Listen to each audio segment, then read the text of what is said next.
ವಿಸಿಡಿ number 1126, ಟಿಪಿಗೂಡಂ Andhra Pradesh. Murali ತಾರೀಖ್ 11/8/1968. ನುಡಿಸಿರುವಂಥ ತಾರೀಖ್ 19/6/2009.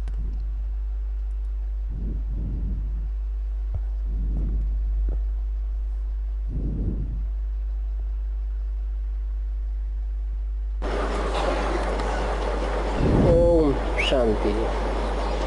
आज का प्रातः क्लास है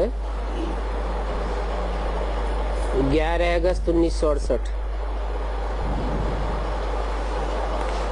रूहानी बाप बैठ समझाते हैं। ರೂಹಾನಿ ತಂದೆ ಕೂತ್ಕೊಂಡು ತಿಳಿಸ್ತಾರೆ.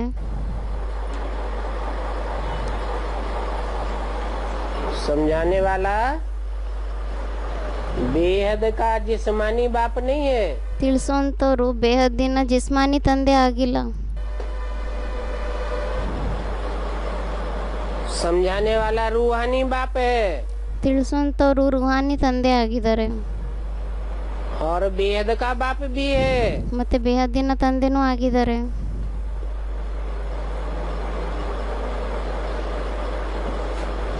और जिस्मानी बाप में बैठ करके समझाते हैं। ಮತ್ತೆ ಜಿಸ್ಮಾನಿ ತಂದೆಯಲ್ಲಿ ಕೂತ್ಕೊಂಡು ತಿಳಿಸ್ತಾರೆ.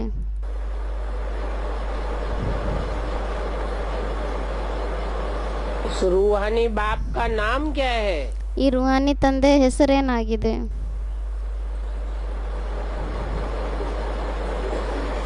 जरूर कहेंगे शिव। ಖಂಡಿತವಾಗಿ ಹೇಳಲಾಗುತ್ತೆ ಶಿವ ಅಂತ. उनकी बिंदी का ही नाम शिव है। ಅವರ ಬಿಂದಿಯ ಹೆಸರೇ ಶಿವ ಆಗಿದೆ. वो नाम कभी बदलता नहीं है। ಆ ಹೆಸರು ಯಾವತ್ತೂ ಬದಲಾವಣೆ ಆಗಲ್ಲ. और सबके नाम शरीरों के ऊपर होते हैं। ಬೇರೆ ಎಲ್ಲರದು ಹೆಸರು ಶರೀರದ ಮೇಲಿರುತ್ತೆ.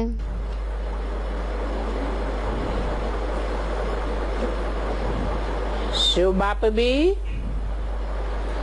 जब शरीर बदलते हैं तो नाम भी बदल जाते हैं। ಶಿವ ತಂದೆನು ಯಾವಾಗ ಶರೀರವನ್ನ ಬದಲಾವಣೆ ಮಾಡ್ತಾರೆ ಆವಾಗ ಹೆಸರು ಸಹ ಬದಲಾವಣೆ ಆಗೋಗುತ್ತೆ.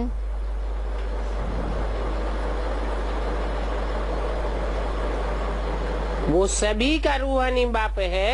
ಅವರ ಎಲ್ಲರ ರೂಹಾನಿ ತಂದೆ ಆಗಿದ್ದಾರೆ. उनको भगवान भी कहा जाता है। ಅವರಿಗೆ ಭಗವಂತ ಅಂತಾನೂ ಹೇಳಲಾಗುತ್ತೆ.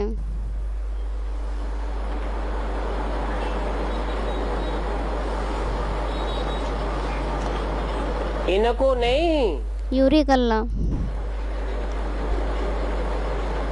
अर्थात 68 में जिस ब्रह्मा के तन में बैठ ಅಂದರೆ 68ನೇ ಇಸ್ವಿಯಲ್ಲಿ ಯಾವ ಬ್ರಹ್ಮನ ತನುವಿನಲ್ಲಿ ಕುತ್ಕೊಂಡು शिव बाप बोल रहे थे, ಶಿವ ತಂದೆ ಹೇಳ್ತಾ ಇದ್ರು. उस ब्रह्मा की तरफ इशारा किया। ಆ ಬ್ರಹ್ಮನ ಕಡೆ ಸೂಚನೆಯನ್ನ ಕೊಟ್ರು. इनको भगवान नहीं कहा जाता है। ಇವ್ರಿಗೆ ಭಗವಂತ ಅಂತ ಹೇಳಲಿಕ್ಕಾಗಲ್ಲ. उनको भगवान कहा जाता है। ಅವರಿಗೆ ಭಗವಂತ ಅಂತ ಹೇಳಲಾಗುತ್ತೆ. जिस बेहद के जिस्मानी बाप में बैठकर ಯಾವ ಬೇಹದ್ದಿನ ಜಿಸ್ಮಾನಿ ತಂದೆಯಲ್ಲಿ ಕುತ್ಕೊಂಡು रूहानी बाप शिव समझाते हैं। ರೂಹಾನಿ ತಂದೆ ಶಿವ ತಿಳಿಸ್ತಾರೆ.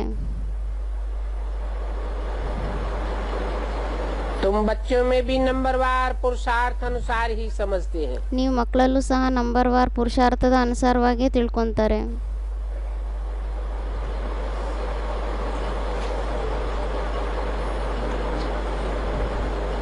क्योंकि बच्चे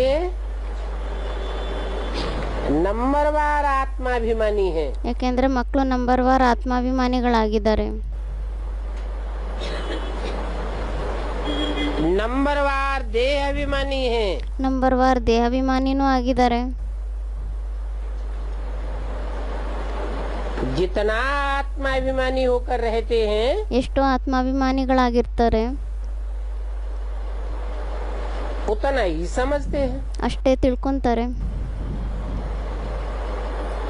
ये जो आकाशवाणी कहते हैं ಏನಕ್ಕೆ ಇದಕ್ಕೆ ಆಕಾಶವಾಣಿ ಅಂತ ಹೇಳ್ತಾರೆ? अभी आकाशवाणी किसकी निकलती है? ಇವಾಗ ಆಕಾಶವಾಣಿ ಯಾರ್ದು ಬರುತ್ತೆ?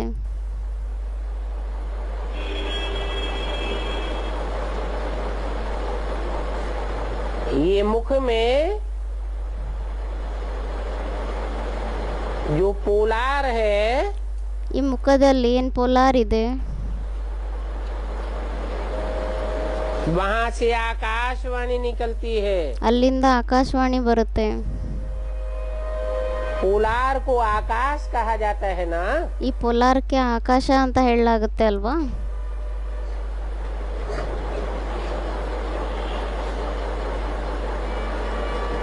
शिव बाबा के इस मुख को आकाश तत्व कहा जाता है। ಶಿವಬಾಬಾರವರ ಈ ಮುಖಕ್ಕೆ ಆಕಾಶ ತತ್ವ ಅಂತ ಹೇಳಲಾಗುತ್ತೆ. आकाश तत्व से वाणी तो सभी मनुष्यों की निकलती है। ಆಕಾಶ ತತ್ವದಿಂದ ವಾಣಿ ಅಂತೂ ಎಲ್ಲರದು ಬರುತ್ತೆ. जो भी आत्माएं हैं अपने बाप को भूल गई है। ಯಾರೇ ಆತ್ಮಗಳಿದ್ದಾರೆ ತಮ್ಮ ತಂದೆಯನ್ನ ಮರ್ತು ಬಿಟ್ಟಿದ್ದಾರೆ. भूल जाने के कारण अनेक प्रकार से गायन करते हैं। ಮರ್ತೋಗಿರೋ ಕಾರಣದಿಂದ ಅನೇಕ ಪ್ರಕಾರದ ಗಾಯನೆಯನ್ನ ಮಾಡ್ತಾರೆ. परंतु जानते कुछ भी नहीं है। ಆದರೆ ಯಾರಿಗೂ ಏನೂ ಗೊತ್ತೇ ಇಲ್ಲ. और गायन भी यहाँ इसी सृष्टि पर करते हैं। ಮತ್ತೆ ಗಾಯನೆನೂ ಸಹ ಇಲ್ಲೇ ಇದೆ ಸೃಷ್ಟಿಯಲ್ಲೇ ಮಾಡ್ತಾರೆ.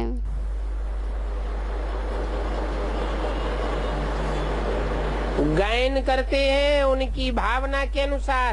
ಗಾಯನೆಯನ್ನ ಮಾಡ್ತಾರೆ ಅವ್ರ ಭಾವನೆಯ ಅನುಸಾರವಾಗಿ.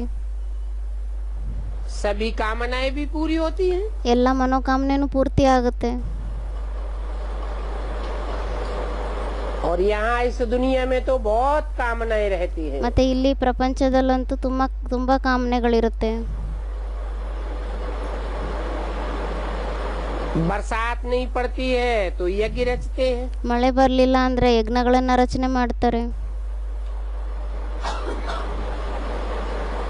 कामना रहती है जल्दी से बरसात हो जाए। ಅವಾಗ ಕಾಮನೆ ಇರುತ್ತೆ ಬೇಗ ಮಳೆ ಬಂದು ಬಿಡ್ಲಿ ಅಂತ. परंतु समझते कुछ भी नहीं है ಆದರೆ ಏನು ತಿಳ್ಕೊಳ್ಳೋದೇ ಇಲ್ಲ कि बरसात कैसे होती है। ಅಂದ್ರೆ ಮಳೆ ಯಾವ ರೀತಿ ಬರುತ್ತೆ ಅಂತ. ऐसे भी नहीं ಮತ್ತೆ ಈ ರೀತಿನೂ ಅಲ್ಲ कि सदैव यज्ञ करने से बरसात हो जाती है। ಯಾವಾಗ್ಲೂ ಯಜ್ಞವನ್ನ ಮಾಡೋದ್ರಿಂದ ಮಳೆ ಬಂದ್ಬಿಡುತ್ತೆ, ಆ ರೀತಿನೂ ಅಲ್ಲ. नहीं, कहाँ फेमन पड़ता रहता है भले यज्ञ करते हैं। ಎಲ್ಲಾದ್ರೂ ಫೇಮನ್ ಬೀಳ್ತಾ ಇರುತ್ತೆ ಆದ್ರೂ ಯಜ್ಞಗಳನ್ನ ಮಾಡ್ತಾ ಇರ್ತಾರೆ. परंतु उस यज्ञ करने से भी कुछ होता नहीं है। ಆದ್ರೆ ಆ ಯಜ್ಞವನ್ನ ಮಾಡೋದ್ರಿಂದನೂ ಏನು ಲಾಭ ಆಗಲ್ಲ. ये तो ड्रामा है। ಇದಂತೂ ಡ್ರಾಮಾ ಆಗಿದೆ. आफतें जो भी आनी है वो आती ही रहती है। ಆಪತ್ತುಗಳು ಏನೇ ಬರಬೇಕು ಅದು ಬರ್ತಾನೆ ಇರುತ್ತೆ. और उन आफतों में कितने ढेर मनुष्य मरते रहते हैं। ಮತ್ತೆ ಆಪತ್ತುಗಳು ಬಂದಾಗ ಎಷ್ಟೊಂದು ಜಾಸ್ತಿ ಮನುಷ್ಯರು ಸಾಯ್ತಾ ಇರ್ತಾರೆ. कितनी रीढ़ बकरियां आदि मर जाती हैं। ಎಷ್ಟೊಂದು ಕುರಿ ಮೇಕೆಗಳೆಲ್ಲ ಸತ್ತೋಗ್ಬಿಡುತ್ತೆ. तो देखो मनुष्य कितने दुखी हो पड़ते हैं। ಮತ್ತೆ ನೋಡಿ ಮನುಷ್ಯರು ಎಷ್ಟು ದುಃಖಿ ಆಗೋಗ್ತಾರೆ.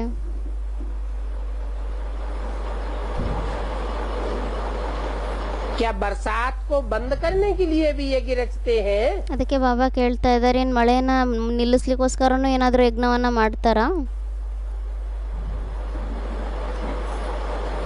जब एकदम मूसलाधार बरसात पड़ती है, ಯಾವಾಗ ತುಂಬಾ ಜಾಸ್ತಿ ಮುಸ್ಲಾಧಾರ್ ಮಳೆ ಬೀಳುತ್ತೆ,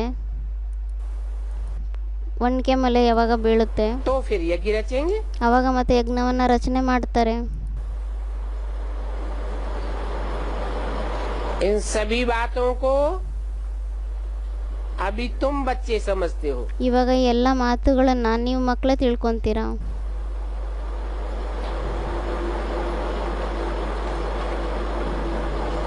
और तो कोई जान नहीं सकते। ಬೇರೆ ಅಂತೂ ಯಾರೂ ತಿಳ್ಕೊಳ್ಳಿಕ್ಕೆ ಸಾಧ್ಯನೇ ಇಲ್ಲ. कहा का भी है, रीढ़ बकरियां क्या जाने। ಗಾದೆ ಮಾತು ಸಹ ಇದೆ, ಕುರಿ ಮೇಕೆಗಳಿಗೆ ಏನು ಗೊತ್ತು ಅಂತ. सुरमंडल के साज को, ಸುರಮಂಡಲದ ಅಂದರೆ ಡೆಕೋರೇಷನನ್ನು, उन साढ़ों को अपना अहंकार कितना है। ಆ ಎತ್ತುಗಳಿಗೆ ತಮ್ಮ ಅಹಂಕಾರ ಎಷ್ಟೊಂದಿದೆ.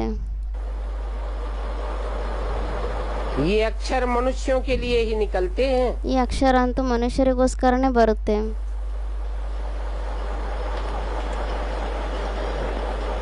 जिनमें सांढे मिसल अहंकार भरा है। ಯಾರಲ್ಲಿ ಎತ್ತಿನ ಥರ ಅಹಂಕಾರ ತುಂಬಿಕೊಂಡಿದೆ. ಸಾಂಡ್ ಅಂದರೆ ಗೂಳಿ.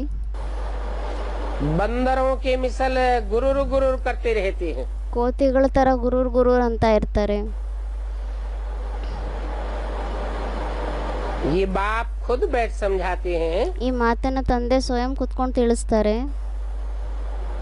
महिमा भी बहुत करते हैं और फिर गालियां भी बहुत देते हैं। ಮಹಿಮೆಯನ್ನು ತುಂಬ ಮಾಡ್ತಾರೆ ಮತ್ತು ಬೈಗಳನ್ನು ತುಂಬ ಬೈತಾರೆ.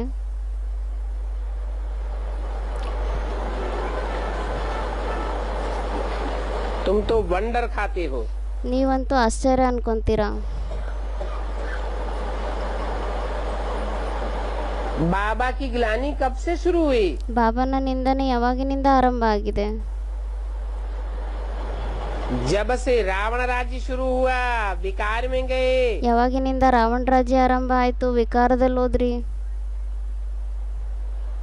तब से ग्लानी शुरू हुई। ಆವಾಗಿನಿಂದ ನಿಂದನೆ ಆರಂಭ ಆಯ್ತು. ये गीता है मुख्य शास्त्र। ಈ ಗೀತೆ ಆಗಿದೆ ಮುಖ್ಯ ಶಾಸ್ತ್ರ.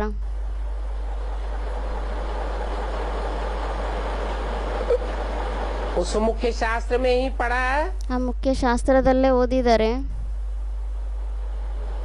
ईश्वर सर्वव्यापी है। ಈಶ್ವರ ಸರ್ವವ್ಯಾಪಿ ಆಗಿದ್ದಾನೆ. जब से ये बात मनुष्यों की बुद्धि में बैठी, ಯಾವಾಗಿನಿಂದ ಮನುಷ್ಯರ ಬುದ್ಧಿಯಲ್ಲಿ ಮಾತು ಕುತ್ಕೊಂಡಿದೆ,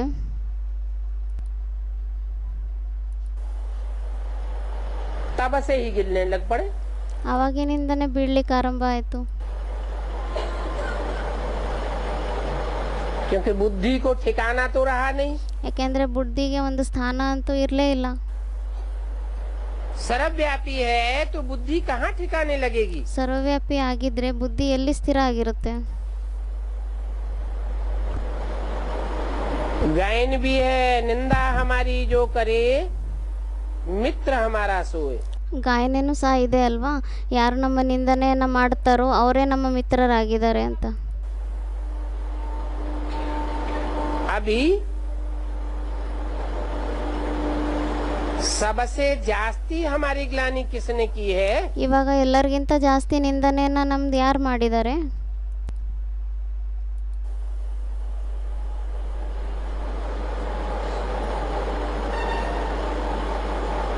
अभी माने कब ಇವಾಗ ಅಂದ್ರೆ ಯಾವಾಗ, है संगम युग में। ಸಂಗಮ ಯುಗದಲ್ಲಿ.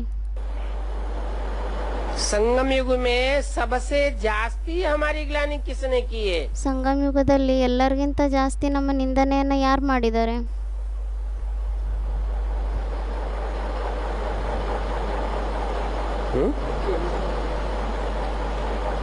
बच्चों ने ही की है। ಮಕ್ಕಳೇ ಮಾಡಿದ್ದಾರೆ. तुम बच्चों ने की है। ನೀವು ಮಕ್ಕಳೇ ಮಾಡಿದ್ದೀರಾ. कैसे। ಯಾವ ರೀತಿ. हम बच्चे गिलानी करते हैं बाप की क्या। ನಾವು ಮಕ್ಕಳು ತಂದೆಯ ನಿಂದನೆಯನ್ನು ಮಾಡ್ತೀವಾ. पहचानते हैं तो गायन करते हैं ತಿಳ್ಕೊಂತಾರೆ, ಅವಾಗ ಗಾಯನೆಯನ್ನು ಮಾಡ್ತಾರೆ.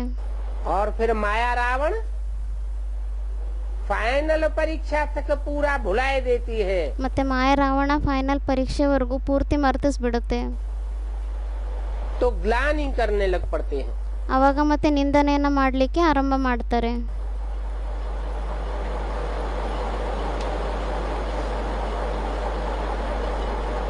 अभी फिर मित्र भी तुम बच्चे ही बने हो। ಇವಾಗ ಮತ್ತೆ ಮಿತ್ರರು ಸಹ ನೀವು ಮಕ್ಕಳೇ ಆಗಿದ್ದೀರಾ.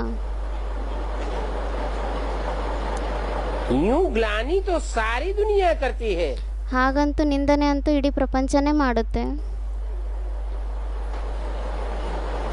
परंतु सारी दुनिया इतना बाप को पहचानती भी नहीं है. ಆದರೆ ಇಡೀ ಪ್ರಪಂಚ ಇಷ್ಟೊಂದು ತಂದೆಯನ್ನು ಗುರುತಿಸ್ಕೊಳ್ಳೋದು ಇಲ್ಲ. इतना गायन भी नहीं करती है. ಇಷ್ಟೊಂದು ಗಾಯನನೂ ಸಹ ಮಾಡಲ್ಲ.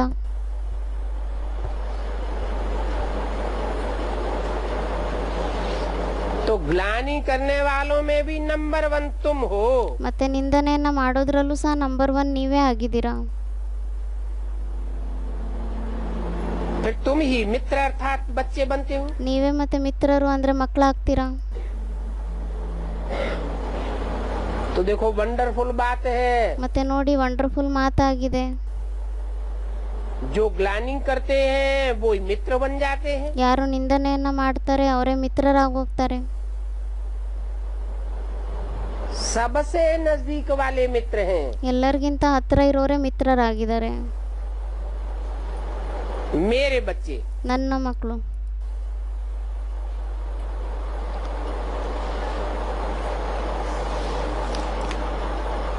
बाप नहीं. ತಂದೆ ಅಲ್ಲ.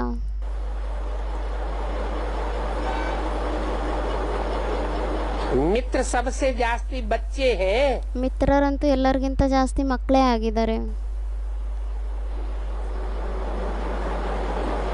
बेहद का बाप कहते हैं, ಬೇಹದ್ದಿನ ತಂದೆ ಹೇಳ್ತಾರೆ, हमारी निंदा तुम बच्चों ने ही की है. ನಮ್ಮ ನಿಂದನೆಯನ್ನ ನೀವು ಮಕ್ಕಳೇ ಮಾಡಿದ್ದೀರಾ. कौन से बच्चे? ಯಾವ ಮಕ್ಕಳು? जो हमारे बहुत नजदीक थे. ಯಾರು ತುಂಬಾ ನಮ್ಗೆ ಹತ್ರ ಇದ್ರು.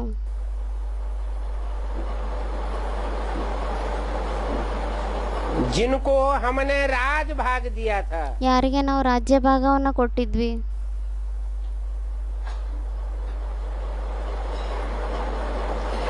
गीता भी तुम पढ़े हो. ಗೀತೆಯನ್ನು ಸಹ ನೀವು ಓದಿದ್ದೀರಾ. और गीता पढ़ करके सर्वव्यापी समझ.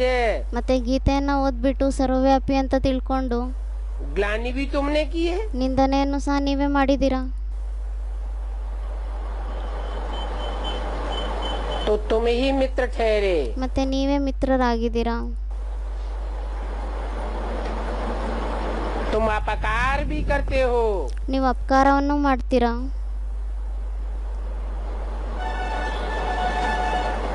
कितनी ग्लानि करते हो.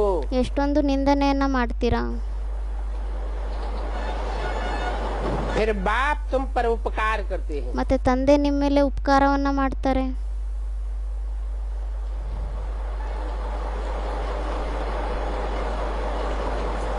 बाप कहेंगे ये बच्चे ही मेरे मित्र हैं. ತಂದೆ ಹೇಳ್ತಾರೆ ಈ ಮಕ್ಕಳೇ ನನ್ನ ಮಿತ್ರರಾಗಿದ್ದಾರೆ. उसमें भी ಮತ್ತೆ ಅದರಲ್ಲೂ ಸಹ नंबर बार नजदीक वाले सबसे अपकारी बने. ನಂಬರ್ ವಾರ್ ತುಂಬಾ ಹತ್ರ ಇರೋರು ಎಲ್ಲರಿಗಿಂತ ಜಾಸ್ತಿ ಅಪಕಾರಿಗಳಾಗ್ತಾರೆ. देखो कैसा वंडरफुल ड्रामा बना हुआ है. ಮತ್ತೆ ನೋಡಿ ಎಷ್ಟು ವಂಡರ್ಫುಲ್ ಡ್ರಾಮಾ ಆಗಿದೆ.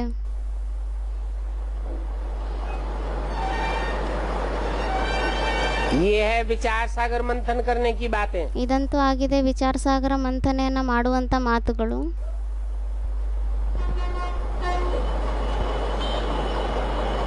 विचार सागर मंथन का भी कितना अर्थ निकालते हैं. ವಿಚಾರ ಸಾಗರ ಮಂಥನೆದು ಸಹ ಎಷ್ಟೊಂದು ಅರ್ಥಗಳನ್ನ ತೆಗಿತಾರೆ.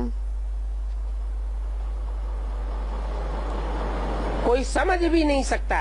ಯಾರು ತಿಳ್ಕೊಳ್ಳಿಕ್ಕೂ ಆಗಲ್ಲ. बाप कहते हैं तुम ही हमको ग्लानि देते हो. ತಂದೆ ಹೇಳ್ತಾರೆ ನೀವೇ ನನಗೆ ನಿಂದನೆಯನ್ನ ಮಾಡ್ತೀರಾ. गाली देते हो, निंदा करते आए हो. ಬೈಗಳನ್ನ ಬೈತೀರಾ, ನಿಂದನೆಯನ್ನ ಮಾಡ್ತಾ ಬಂದಿದ್ದೀರಾ.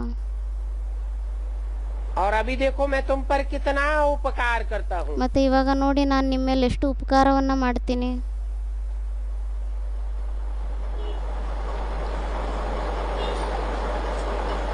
कैसे उपकार करता हूँ? ಯಾವ ರೀತಿ ಉಪಕಾರವನ್ನು ಮಾಡ್ತೀನಿ? तुम बच्चों की बुद्धि को एक बाप की स्मृति का ठिकाना देता हूँ। ನೀವು ಮಕ್ಕಳ ಬುದ್ಧಿಗೆ ಒಬ್ಬ ತಂದೆಯ ಸ್ಥಾನದ ದಾರಿಯನ್ನು ಹೇಳ್ತೀನಿ. ऊंचे ऊंचे एक बाप का परिचय देता हूँ। ಶ್ರೇಷ್ಠಕ್ಕಿಂತ ಶ್ರೇಷ್ಠ ಒಬ್ಬ ತಂದೆಯ ಪರಿಚಯವನ್ನು ಕೊಡ್ತೀನಿ. तो तुम बच्चों की बुद्धि को एक ठिकाना मिल जाता है। ಮತ್ತೆ ನೀವು ಮಕ್ಕಳ ಬುದ್ಧಿಗೆ ಒಂದೇ ಸ್ಥಾನ ಸಿಕ್ಬಿಡುತ್ತೆ. बुद्धि ठिकाने लग जाने से ಬುದ್ಧಿ ಒಂದು ಸ್ಥಾನಕ್ಕೆ ಸ್ಥಿರ ಆಗೋಗ್ಬಿಟ್ರೆ तुम एकाग्र हो जाते हो। ಮತ್ತೆ ನೀವು ಏಕಾಗ್ರ ಆಗೋಗ್ತೀರಾ. एकाग्र होने से ಏಕಾಗ್ರ ಆಗೋದ್ರಿಂದ तुम अव्यभिचारी बन जाते हो। ನೀವು ಅವ್ಯಭಿಚಾರಿ ಆಗೋಗ್ತೀರಾ. पवित्रता की पावर आने से ಪವಿತ್ರತೆಯ ಪಾವರ್ ಬರೋದ್ರಿಂದ तुम्हारे सारे पाप भस्म हो जाते हैं। ನಿಮ್ದೆಲ್ಲ ಪಾಪ ಕರ್ಮ ಭಸ್ಮ ಆಗೋಗುತ್ತೆ.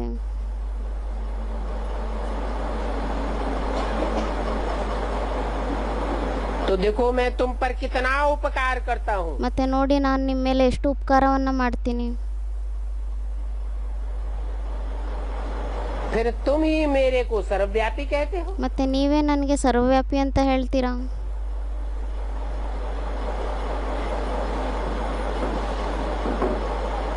गायन भी है। ಗಾಯನೇನೂ ಸಹ ಇದೆ. यदा यदा हि धर्मस्य ग्लानिर्भवति भारत। ಯದಾ ಯದಾ ಹಿ ಧರ್ಮಸ್ಯ ಗ್ಲಾನಿರ್ಭವತಿ ಭಾರತ. जब जब धर्म की ग्लानि होती है ಯಾವ್ಯಾವಾಗ ಧರ್ಮದ ನಿಂದನೆ ಆಗುತ್ತೆ तब तब मैं आता हूँ। ಅವಾಗ ಅವಾಗ ನಾನು ಬರ್ತೀನಿ. ये भारत की ही बात है। ಇದು ಭಾರತದ್ದೇ ಮಾತಾಗಿದೆ. ग्लानि भी वो करते हैं ನಿಂದನೆನೂ ಸಹ ಅವರೇ ಮಾಡ್ತಾರೆ. और फिर गायन भी वो ही करते हैं। ಮತ್ತೆ ಗಾಯನೇನೂ ಸಹ ಅವರೇ ಮಾಡ್ತಾರೆ. ग्लानि करते करते ನಿಂದನೆಯನ್ನ ಮಾಡ್ತಾ ಮಾಡ್ತಾ कितने पतित बन गए। ಎಷ್ಟು ಪತಿತರಾಗೋಗ್ಬಿಟ್ಟಿದ್ದಾರೆ. वो ही फिर पावन बनते हैं। ಅವರೇ ಮತ್ತೆ ಪಾವನರಾಗ್ತಾರೆ. तो देखो ಮತ್ತೆ ನೋಡಿ ये कैसा वंडरफुल खेल है। ಇದು ಯಾವ ರೀತಿ ವಂಡರ್ಫುಲ್ ಆಟ ಆಗಿದೆ. शिव जयंती अथवा महाशिवरात्रि मनाते हैं। ಶಿವ ಜಯಂತಿ ಅಥವಾ ಮಹಾಶಿವರಾತ್ರಿಯನ್ನು ಆಚರಿಸ್ತಾರೆ. वास्तव में अवतार तो एक ही है। ವಾಸ್ತವದಲ್ಲಿ ಅವತಾರ ಅಂತೂ ಒಂದೇ ಆಗಿದೆ. परंतु मूर्ख ऐसे हैं ಆದರೆ ಮೂರ್ಖರು ಆ ರೀತಿ ಇದ್ದಾರೆ.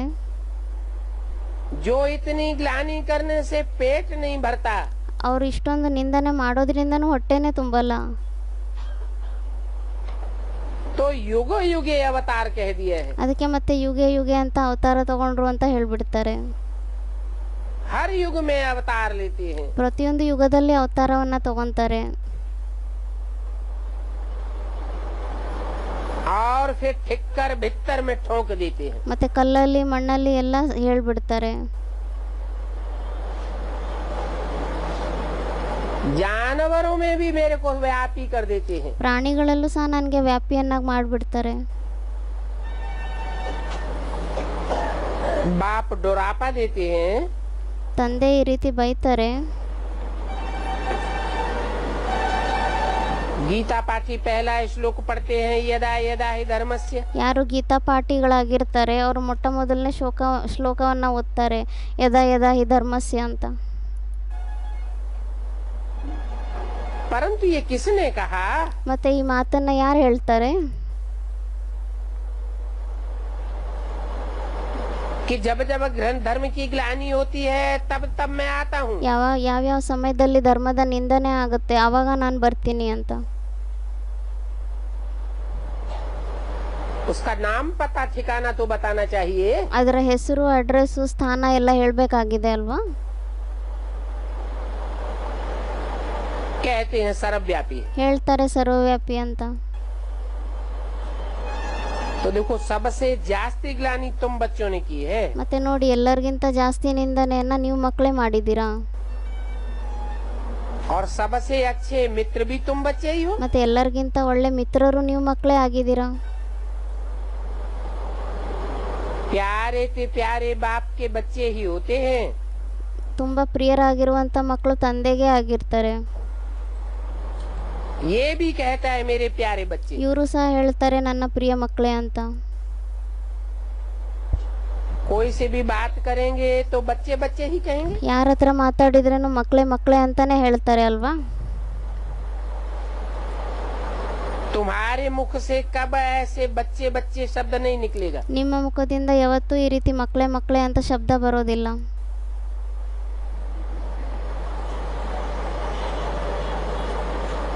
बाप की तो दृष्टि पक्की हो गई है। ತಂದೆದಂತೂ ದೃಷ್ಟಿ ಪಕ್ಕ ಆಗೋಗ್ಬಿಟ್ಟಿದೆ. कि सभी आत्माएं हमारे बच्चे हैं। ಮತ್ತೆ ಎಲ್ಲ ಆತ್ಮಗಳು ನಮ್ಮ ಮಕ್ಕಳಾಗಿದ್ದಾರಾ? और तुम में से एक भी ऐसा नहीं होगा ಮತ್ತೆ ನಿಮ್ಮಲ್ಲಿ ಯಾರು ಒಬ್ರು ಈ ರೀತಿ ಇರೋದಿಲ್ಲ जिसके मुख से बच्चे बच्चे अक्षर निकलता हो। ಯಾರ ಮುಖದಿಂದ ಮಕ್ಕಳೇ ಮಕ್ಕಳೇ ಅಂತ ಅಕ್ಷರ ಬರೋ ತರ. ये तो जानते हैं। ಇದನ್ನಂತೂ ನೀವು ತಿಳ್ಕೊಂತೀರಾ. कोई बच्चा किस मर्तबे वाला है, ಯಾವ ಮಕ್ಕಳು ಯಾವ ಮರ್ತವ ಪಡೆಯುವಂತವ್ರಾಗಿರ್ತಾರೆ, कोई क्या है, ಇನ್ನು ಯಾರು ಯಾವ ತರ ಆಗಿದ್ದಾರೆ. हैं तो सभी आत्माएं। ಹಾಗಂತೂ ಎಲ್ಲರೂ ಆತ್ಮಗಳೇ ಆಗಿದ್ದಾರೆ. ये भी ड्रामा बना हुआ है। ಇದು ಸಹ ಡ್ರಾಮಾ ತಯಾರಾಗಿದೆ. कोई हर्ष अथवा शोक की बात नहीं है। ಇಲ್ಲಿ ಯಾವುದೇ ಪ್ರಕಾರದಲ್ಲಿ ಹರ್ಷದಲ್ಲಿರೋದು ಅಂದ್ರೆ ಖುಷಿಯಲ್ಲಿರೋದು ಅಥವಾ ಶೋಕ ಮಾಡೋದು ಆ ರೀತಿ ಮಾತಲ್ಲ. सभी हमारे बच्चे हैं। ಎಲ್ಲರೂ ನಮ್ಮ ಮಕ್ಕಳೇ ಆಗಿದ್ದಾರೆ. कोई ने मेहतर का शरीर धारण किया है, ಕೆಲವರು ಜಾಡುಮಾಲಿಗಳ ಶರೀರವನ್ನ ಧಾರಣೆ ಮಾಡ್ಕೊಂಡಿದ್ದಾರೆ. उनको भी बच्चे बच्चे कहने की टेव पड़ गई है। ಅವ್ರಿಗೂ ಸಹ ಮಕ್ಕಳೇ ಮಕ್ಕಳೇ ಅಂತ ಹೇಳೋ ಅಭ್ಯಾಸ ಆಗೋಗ್ಬಿಟ್ಟಿದೆ. क्योंकि बाबा की नजर में तो सभी आत्माएं ही आत्माएं हैं। ಯಾಕೆಂದ್ರೆ ಬಾಬಾನ ದೃಷ್ಟಿಯಲ್ಲಂತೂ ಎಲ್ಲರೂ ಆತ್ಮಗಳೇ ಆಗಿದ್ದಾರೆ. फिर उनमें भी कोई बहुत गरीब है ಮತ್ತೆ ಅವರಲ್ಲೂ ಸಹ ಕೆಲವರು ತುಂಬಾ ಬಡವರಾಗಿದ್ದಾರೆ. और बाप को तो बहुत गरीब ही अच्छे लगते हैं। ಮತ್ತೆ ತಂದೆಗಂತೂ ತುಂಬಾ ಬಡವರೇ ಚೆನ್ನಾಗಿ ಅನಿಸ್ತಾರೆ. क्योंकि उन गरीब बच्चों ने मेरी बहुत ग्लानि की है ड्रामा अनुसार। ಯಾಕೆಂದ್ರೆ ಆ ಬಡವರಾಗಿರುವಂತ ಮಕ್ಕಳು ಯಾರಿದ್ದಾರೆ ಅವರೇ ನನ್ನ ತುಂಬಾ ನಿಂದನೆಯನ್ನ ಮಾಡಿದ್ದಾರೆ ಡ್ರಾಮಾ ಪ್ಲಾನ್ ಅನುಸಾರವಾಗಿ. अभी फिर मेरे पास आए हैं। ಇವಾಗ ಮತ್ತೆ ನನ್ನ ಹತ್ರ ಬಂದಿದ್ದಾರೆ. तुम सबसे जास्ती पढ़े हो ನೀವೆಲ್ಲರಿಗಿಂತ ಜಾಸ್ತಿ ಓದಿದ್ದೀರಾ, तो तुमने ग्लानि भी सबसे जास्ती की है। ಮತ್ತೆ ನೀವು ನಿಂದನೆಯನ್ನು ಎಲ್ಲರಿಗಿಂತ ಜಾಸ್ತಿ ಮಾಡಿದ್ದೀರಾ. सभी की ग्लानि करते आए हो। ಎಲ್ಲರ ನಿಂದನೆಯನ್ನ ಮಾಡ್ತಾ ಬಂದಿದ್ದೀರಾ. सिर्फ ये लक्ष्मी नारायण है ಕೇವಲ ಈ ಲಕ್ಷ್ಮೀನಾರಾಯಣನೇ ಆಗಿದ್ದಾರೆ जिनकी काब ग्लानि नहीं की है। ಇವ್ರದ್ದು ಯಾವತ್ತೂ ನಿಂದನೆ ಆಗಿಲ್ಲ. 11 अगस्त 68 की वाणी का दूसरा पेज। कृष्ण की देखो कितनी ग्लानि की है। ಕೃಷ್ಣಂದು ನೋಡಿ ಎಷ್ಟೊಂದು ನಿಂದನೆಯನ್ನ ಮಾಡಿದ್ದೀರಾ.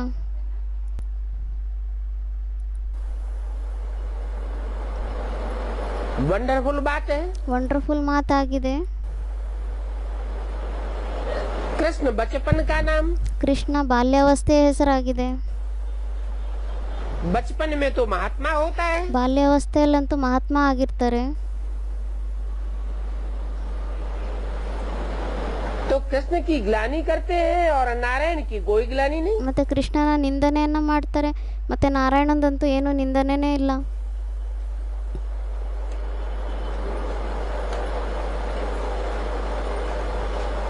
ये ज्ञान कितना अटपटा है। ಈ ಜ್ಞಾನ ಎಷ್ಟು ಅಟ್ಪಟ ಆಗಿದೆ.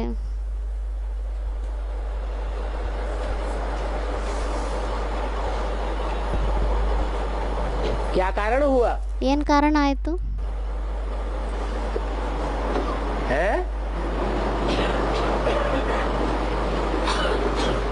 कि कृष्ण बचपन का नाम, ಕೃಷ್ಣ ಬಾಲ್ಯಾವಸ್ಥೆಯ ಹೆಸರು, छोटेपन में कृष्ण, ಚಿಕ್ಕ ವಯಸ್ಸಿನಲ್ಲಿ ಕೃಷ್ಣ, बड़ा हो जाता है तो नारायण। ದೊಡ್ಡವರಾದಾಗ ನಾರಾಯಣ।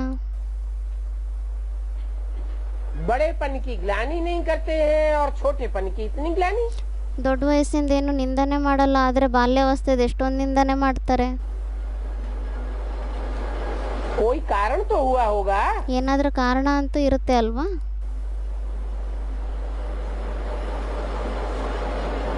क्या कारण हुआ? ಏನು ಕಾರಣ ಆಯಿತು? अरे कहाँ की बात है? ಇದು ಎಲ್ಲಿಯ ಮಾತಾಗಿದೆ?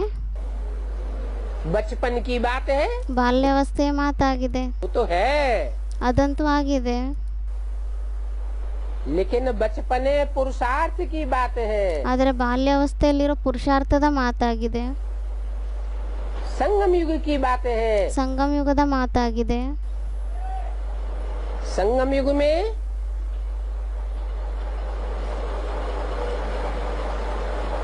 कृष्ण बच्चा है, ಸಂಗಮ ಯುಗದಲ್ಲಿ ಕೃಷ್ಣ ಮಗು ಆಗಿದ್ದಾನೆ, पढ़ाई पढ़ने वाला है, ವಿದ್ಯಾಭ್ಯಾಸವನ್ನು ಓದುವಂಥವ್ರಾಗಿದ್ದಾರೆ, तो भूले करने वाला है। ಅದಕ್ಕೆ ಅವರು ತಪ್ಪು ಮಾಡುವಂಥವನಾಗಿದ್ದಾನೆ।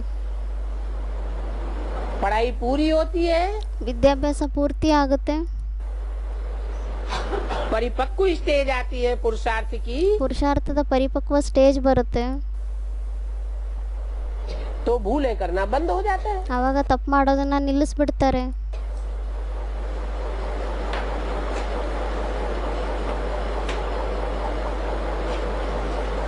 ऐसी ऐसी गुह्य बातें ಈ ರೀತಿ ಗುಹ್ಯ ಮಾತುಗಳನ್ನ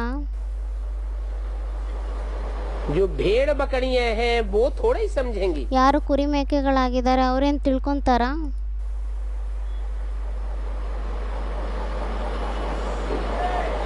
कौन है भेड़ बकरियां? ಯಾರಾಗಿದ್ದಾರೆ ಕುರಿ ಮೇಕೆಗಳು?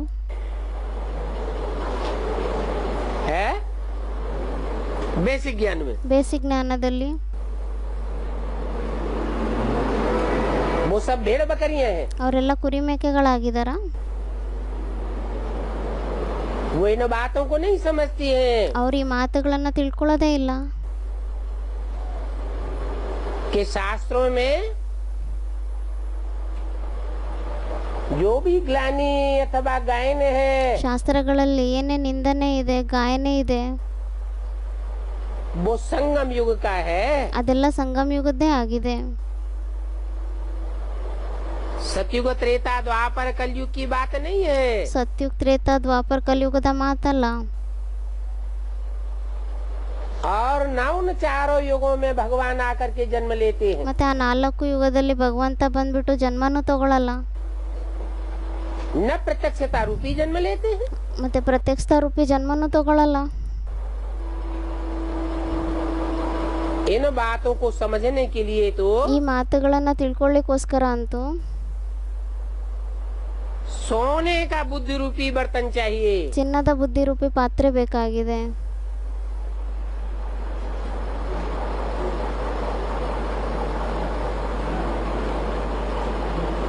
वो तो याद की यात्रा से ही सतो प्रधान बन सकता है। ಅದಂತೂ ನೆನಪಿನ ಯಾತ್ರೆಯಿಂದನೇ ಸತೋಪ್ರಧಾನ ಆಗ್ಬೋದಾಗಿದೆ। याद की यात्रा है नहीं। ನೆನಪಿನ ಯಾತ್ರೆ ಅಂತೂ ಇಲ್ವೇ ಇಲ್ಲ। जिसको याद करना है ಯಾರನ್ನ ನೆನಪು ಮಾಡಬೇಕಾಗಿದೆ उसको पहचानते ही नहीं। ಅವ್ರನ್ನ ಗುರ್ತಿಸ್ಕೊಳ್ಳೋದೇ ಇಲ್ಲ।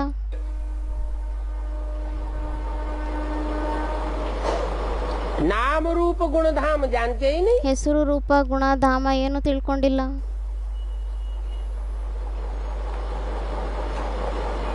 समझते हैं बाप निराकार है, ತಿಳ್ಕೊಂತಾರೆ ತಂದೆ ನಿರಾಕಾರ ಆಗಿದ್ದಾರೆ, बिंदी है, ಬಿಂದಿ ಆಗಿದ್ದಾರೆ, बिंदी के 32 गुण दिखाई दिए। ಬಿಂದಿಗೆ 32 ಗುಣಗಳನ್ನ ತೋರಿಸ್ಬಿಡ್ತಾರೆ। अब गुण और अवगुण साकार के होते हैं ಇವಾಗ ಗುಣ ಮತ್ತು ಅವಗುಣ ಸಾಕಾರದ್ದಿರುತ್ತಾ या निराकार के होते हैं? ಅಥವಾ ನಿರಾಕಾರಂದಿರುತ್ತಾ?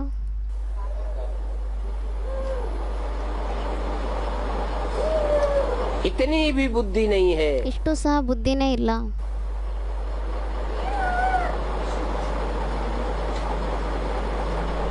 कि शिवलिंग में जो बिंदु दिखाया है ಶಿವಲಿಂಗದಲ್ಲಿ ಏನು ಬಿಂದುವನ್ನು ತೋರಿಸ್ತಾರೆ वो शिव ज्योति बिंदु की यादगार है। ಅದು ಶಿವ ಜ್ಯೋತಿರ್ಬಿಂದುನ ನೆನಪಾರ್ಥ ಆಗಿದೆ. और लिंग ಮತ್ತೆ ಲಿಂಗ उस शरीरधारी की यादगार है। ಆ ಶರೀರಧಾರಿಯ ನೆನಪಾರ್ಥ ಆಗಿದೆ. बेहद के मनुष्य सृष्टि के बाप की यादगार है। ಬೇಹದ್ದಿನ ಮನುಷ್ಯ ಸೃಷ್ಟಿಯ ತಂದೆಯ ನೆನಪಾರ್ಥ ಆಗಿದೆ. जो अपने पुरुषार्थ की अंतिम स्टेज में ಯಾರು ತಮ್ಮ ಪುರುಷಾರ್ಥದ ಅಂತಿಮ ಸ್ಟೇಜ್ನಲ್ಲಿ निराकारी स्टेज धारण कर लेता है। ನಿರಾಕಾರಿ ಸ್ಟೇಜ್ ಅನ್ನ ಧಾರಣೆ ಮಾಡ್ಕೊಂತಾರೆ. इंद्रियां होते हुए भी जैसे कि है ही नहीं। ಇಂದ್ರಿಯಗಳು ಇದ್ರೇನು ಸಹ ಒಂಥರ ಪ್ರಕಾರದಲ್ಲಿ ಇಲ್ಲ. आंखें हैं ಕಣ್ಣುಗಳಿದೆ, परंतु आंखों से जैसे देखते हुए भी नहीं देखना। ಆದ್ರೆ ಕಣ್ಣುಗಳಿಂದ ಒಂದು ಪ್ರಕಾರದಲ್ಲಿ ನೋಡ್ತಾ ಇದ್ರೇನು ನೋಡೋದಿಲ್ಲ. कान है ಕಿವಿಗಳಿದೆ, परंतु कानों से जैसे ग्लानि को सुनते हुए भी नहीं सुनना। ಕಿವಿಗಳಿದೆ ಆದ್ರೆ ಕಿವಿಗಳಿಂದ ಒಂದು ಪ್ರಕಾರದಲ್ಲಿ ನಿಂದನೆಯನ್ನ ಕೇಳ್ತಾ ಇದ್ರೇನು ಸಹ ಕೇಳಲಿಲ್ಲದೆ ಇರಬೇಕು.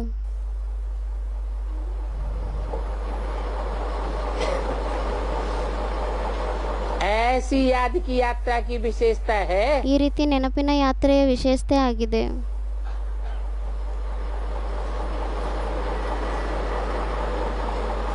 कोई कोई तो ऐसे हैं ಕೆಲವರಂತೂ ಈ ರೀತಿನೂ ಇದ್ದಾರೆ, जो यहाँ बाप के सामने बैठे भी पुरुषार्थ याद का थोड़ा ही करते हैं। ಕೆಲವರು ಈ ರೀತಿನೂ ಇದ್ದಾರೆ, ಅವ್ರ ತಂದೆ ಎದುರುಗಡೆಯಲ್ಲಿ ಕೂತಿರ್ತಾರೆ ಆದರೂ ಸಹ ನೆನಪಿನ ಪುರುಷಾರ್ಥವನ್ನ ಮಾಡೋದಿಲ್ಲ.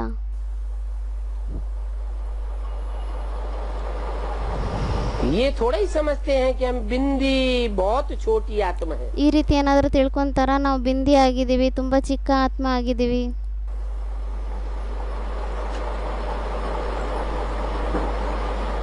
याद तो छोटी सी आत्मा को ही करना है ना। ನೆನ್ಪಂತೂ ಚಿಕ್ಕ ಆತ್ಮನ್ನೇ ಮಾಡಬೇಕಾಗಿದೆ ಅಲ್ವಾ. ये बुद्धि में कोई कोई को आता भी नहीं है। ಇದಂತೂ ಬುದ್ಧಿಯಲ್ಲಿ ಕೆಲವರಿಗೆ ಬರೋದೇ ಇಲ್ಲ. कि हम आत्मा अति सूक्ष्म स्टार है। ಅಂದ್ರೆ ನಾವು ಆತ್ಮ ಅತಿ ಸೂಕ್ಷ್ಮ ಆಗಿದ್ದೀವಿ, ಸ್ಟಾರ್ ಆಗಿದ್ದೀವಿ. हम आत्माओं का बाप ज्योति बिंदु भी अति सूक्ष्म स्टार है। ನಾವು ಆತ್ಮಗಳ ತಂದೆನೂ ಸಹ ತುಂಬಾ ಅತಿ ಸೂಕ್ಷ್ಮ ಜ್ಯೋತಿರ್ಬಿಂದು ಸ್ಟಾರ್ ಆಗಿದ್ದಾರೆ. वो हमारा बाप भी है, टीचर भी है। ಅವ್ರು ನಮಗೆ ತಂದೆನೂ ಆಗಿದ್ದಾರೆ, ಟೀಚರ್ ಸಹ ಆಗಿದ್ದಾರೆ. टीचर बनकर हमको समझाते भी हैं। ಅವರು ಟೀಚರ್ ಆಗ್ಬಿಟ್ಟು ನಮಗೆ ತಿಳಿಸ್ಕೊಡ್ತಾರೆ. तो ये बातें बुद्धि में आना असंभव हो जाती है। ಮತ್ತೆ ಈ ಮಾತುಗಳು ಬುದ್ಧಿಯಲ್ಲಿ ಬರೋದು ಅಸಂಭವ ಆಗೋಗ್ಬಿಡುತ್ತೆ. बाबा बाबा कहते तो रहते हैं, ಬಾಬಾ ಬಾಬಾ ಅಂತ ಹೇಳ್ತಾ ಅಂತೂ ಇರ್ತಾರೆ. ये भी गायन है, दुख में सुमिरन सब करें। ಇದು ಸಹ ಗಾಯನೇ ಇದೆ, ದುಃಖದಲ್ಲೆಲ್ಲರೂ ಸ್ಮರಣೆಯನ್ನ ಮಾಡ್ತಾರೆ.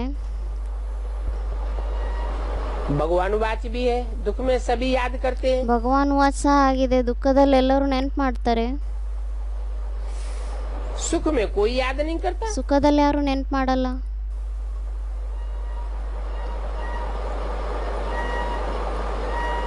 स्वर्ग में याद करने की दरकार ही नहीं रहती। ಸ್ವರ್ಗದಲ್ಲಂತೂ ನೆನ್ಪು ಮಾಡೋ ಅವಶ್ಯಕತೆನೇ ಇರಲ್ಲ. यहाँ इस दुनिया में तो कितनी दुख, कितनी आफतें आ जाती हैं। ಇಲ್ಲಿ ಪ್ರಪಂಚದಲ್ಲಂತೂ ಎಷ್ಟೊಂದು ದುಃಖ, ಎಷ್ಟೊಂದು ಆಪತ್ತುಗಳೆಲ್ಲ ಬರುತ್ತೆ. याद करते रहते हैं, हे भगवान रहम करो। ನೆನ್ಪು ಮಾಡ್ತಾ ಇರ್ತಾರೆ, ಹೇ ಭಗವಂತ ಕೃಪೆ ತೋರಿಸಿ. कृपा करो। ಕರುಣೆಯನ್ನು ತೋರಿಸಿ. अभी भी बच्चे बनते हैं ಇವಾಗೂ ಸಹ ಮಕ್ಕಳಾಗ್ತಾರೆ. तो लिखते हैं बाबा कृपा करो, ಅವಾಗ ಅವರು ಸಹ ಬರೀತಾರೆ ಬಾಬಾ ಕೃಪೆಯನ್ನು ತೋರಿಸಿ ಅಂತ. शक्ति दो, रहम ಶಕ್ತಿಯನ್ನು ಕೊಡಿ, ಕರುಣೆಯನ್ನು ತೋರಿಸಿ. करो। बाबा लिख देते हैं शक्ति तो आप ही योग बल से मिलेगी। ಬಾಬಾ ಬರ್ದ್ ಬಿಡ್ತಾರೆ ಶಕ್ತಿ ಅಂತೂ ನಿಮ್ಗೆ ಅದಷ್ಟಕ್ಕದ ಯೋಗ ಬಲದಿಂದ ಸಿಗುತ್ತೆ. चाहे जितनी शक्ति ले लो, ಭಲೆ ನೀವೆಷ್ಟೇ ಶಕ್ತಿಯನ್ನ ತಗೊಳ್ಳಿ, अपने पर कृपा अपने पर रहम अपने आप ही करो ना। ನಿಮ್ಮ ಮೇಲೆ ಕರುಣೆ, ನಿಮ್ಮ ಮೇಲೆ ಕೃಪೆಯನ್ನ ನಿಮ್ಮಷ್ಟಕ್ಕೆ ನೀವೇ ಮಾಡ್ಕೊಳ್ಳಿ. मांगने की इसमें क्या बात है? ಇದರಲ್ಲಿ ಬೇಡ್ಕೊಳ್ಳೋ ಅಂತ ಮಾತೇನಿದೆ? अपने आप अपने को राज तिलक दो। ನೀವು ಸ್ವಯಂ ನಿಮ್ಗೆ ರಾಜ್ ತಿಲಕವನ್ನ ಕೊಡಿ. मैं तो युक्ति बताता हूँ ನಾನಂತೂ ಯುಕ್ತಿ ಹೇಳ್ತೀನಿ कि कैसे अपने आप को राज तिलक दे सकते हो। ಯಾವ ರೀತಿ ನೀವು ಸ್ವಯಂಗೆ ರಾಜ್ ತಿಲಕವನ್ನ ಕೊಡಬಹುದಾಗಿದೆ. टीचर तो पढ़ने की युक्ति बताते हैं ना, ಟೀಚರ್ ಅಂತೂ ಓದುವ ಯುಕ್ತಿಯನ್ನ ಹೇಳ್ತಾರೆ ಅಲ್ವಾ. स्टूडेंट का काम है पढ़ना ಸ್ಟೂಡೆಂಟಿನ ಕೆಲಸ ಆಗಿದೆ ಓದೋದು, और डायरेक्शन पर चलना। ಮತ್ತೆ ಡೈರೆಕ್ಷನ್ ಮೇಲೆ ನಡೆಯೋದು. टीचर को कोई गुरु थोड़ा ही कहा जाता है। ಟೀಚರಿಗೆ ಏನಾದರೂ ಗುರು ಅಂತ ಹೇಳ್ತಾರಾ? ಇಲ್ಲ. जो कृपा अथवा आशीर्वाद करे। ಯಾರು ಕೃಪೆಯನ್ನ ತೋರಿಸ್ಲಿಕ್ಕೆ, ಆಶೀರ್ವಾದವನ್ನ ಕೊಡ್ಲಿಕ್ಕೆ. बाप कहते हैं ತಂದೆ ಹೇಳ್ತಾರೆ ये तो पुरुषार्थ है, ಇದಂತೂ ಪುರುಷಾರ್ಥ ಆಗಿದೆ. इस पुरुषार्थ में जो जितना रेस करना चाहे उतनी करे। ಈ ಪುರುಷಾರ್ಥದಲ್ಲಿ ಯಾರೆಷ್ಟು ರೇಸ್ ಮಾಡಬೇಕಾಗುತ್ತೋ ಅಷ್ಟು ಮಾಡಲಿ. जो अच्छे बच्चे होंगे ಯಾರು ಒಳ್ಳೆ ಮಕ್ಕಳಾಗಿರ್ತಾರೆ वो पुरुषार्थ में दौड़ेंगे, ಅವ್ರು ಪುರುಷಾರ್ಥದಲ್ಲಿ ಓಡ್ತಾರೆ. और जो बुद्धू होंगे वो दुनियावी बातों में लटक पड़ेंगे। ಮತ್ತೆ ಯಾರು ಬುದ್ಧು ಆಗಿರ್ತಾರೆ ಅವರು ಪ್ರಪಂಚದ ಮಾತುಗಳಲ್ಲೇ ಸಿಕ್ಕಾಕೊಂಡಿರ್ತಾರೆ.